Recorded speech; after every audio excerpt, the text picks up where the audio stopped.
Hey YouTubers, X Factor here, and welcome back to the gorgeous Silicon Valley 2.0, as the New Yorkers would say, right?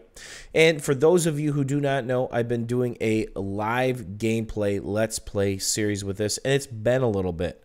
Why has it been a little bit? Because I've been busy with my career, and I found this little game called Chivalry. This city reminds me of some place where I used to live when I was a kid, which is namely San Francisco. And I had to do some major drastic overhauling, which would make it pretty tough to do while doing a live Let's Play.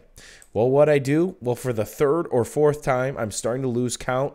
I had to destroy half my city. As you can see, I've got this semicircle thing going on, and my population is growing. Back in the day, with my last Let's Play, it was probably around this point, 80, 90, 100,000 people, and it's back up to 118,000 people. But I needed a ghetto, a beautiful, wonderful ghetto, because I'm going to explain why.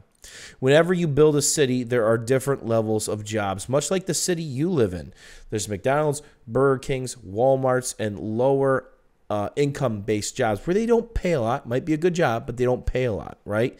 And I couldn't fill those. I literally had 5,700, probably actually about 5,300 unfilled jobs with lower income. Now it's down to 1,300. And I've got a couple high-income jobs unfilled because I've got a high-tech. I've got a classy city going on here, right? Much like San Francisco. So what I do? Well, let's take a look. That is the ghetto that I have built.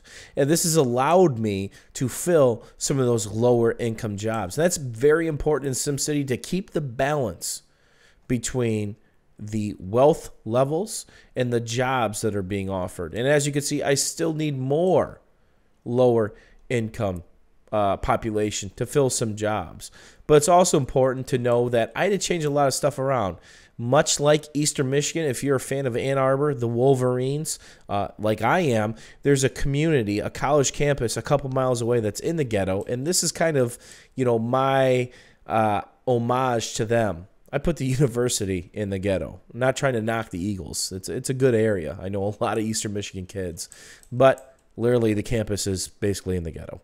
So I moved a lot of stuff around. I had to move my streetcar depot. I had to put another bus station up, which is found over here. And I've still got a pretty nasty traffic problem. It's 5 o'clock in the morning. There shouldn't be traffic yet. But as we click this thing off, let's put it in slow mode.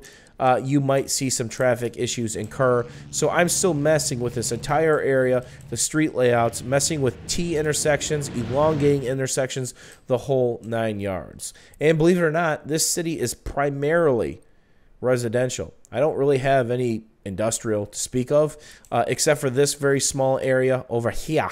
That's it. I'm going to get back into processors, and that should be my major chunk of income. But I need to make the ghetto a little bit more dense, and sometimes late at night you can hear the gunshots really pop off, and you know they're having a good time down in Funky Town.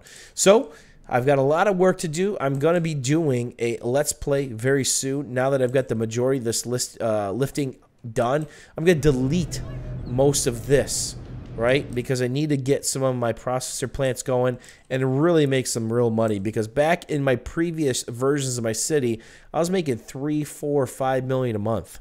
44,000 just doesn't cut it in my world. I really need to make more than that to be happy, right? So this will probably get restructured. I just want to make sure that building a ghetto will really work. And what's the key here? Put low-level parks. They still need parks to be happy. And then obviously you can see the happiness map. They're all a bunch of happy people. They're out of money. They are, you know, got to move on to the east side, right, as the Jeffersons would say. But everybody's pretty happy in my ghetto. Low crime rate, even though the gunshots do ring out every night. But I think my city is on the mend. This part looking pretty good. But again, I need to work on the layout. And one thing I learned is the semicircle design really wastes a lot of space. Now, could I handle a city with 200,000 population? No. The traffic kills it. Why? Every time you see a traffic jam, your buses get behind, your trains get behind, your police, your firefighters, your school buses get behind. that creates major service issues, and that is an absolute nightmare. It's actually really hard to recover from, believe it or not. So you don't want to get behind. Rule of thumb, get your streets lined up properly before you start going crazy with the population. I'll probably push this city to about 140,000 population, and probably this half alone once I get going. So if you have any tidbits, tips on road layout, please help me out, because I am not opposed to deleting 25% of my residential area to get this thing going again. I've deleted this part of my city 3 times, and we've had some fun in the past destroying this whole thing. So check out the next Let's Play, which will be probably in 5 to 6 days. They're 15 to 20-some minutes long, and let me know what you think down below. And there is the traffic backup. 7 o'clock in the morning, everybody's trying to get to work. Just turn around, go back home. You know you want to go back to your comfortable bed, your 2.5 dogs, 3-car garage, 1 wife, and 2.5 kids, right? The American dream.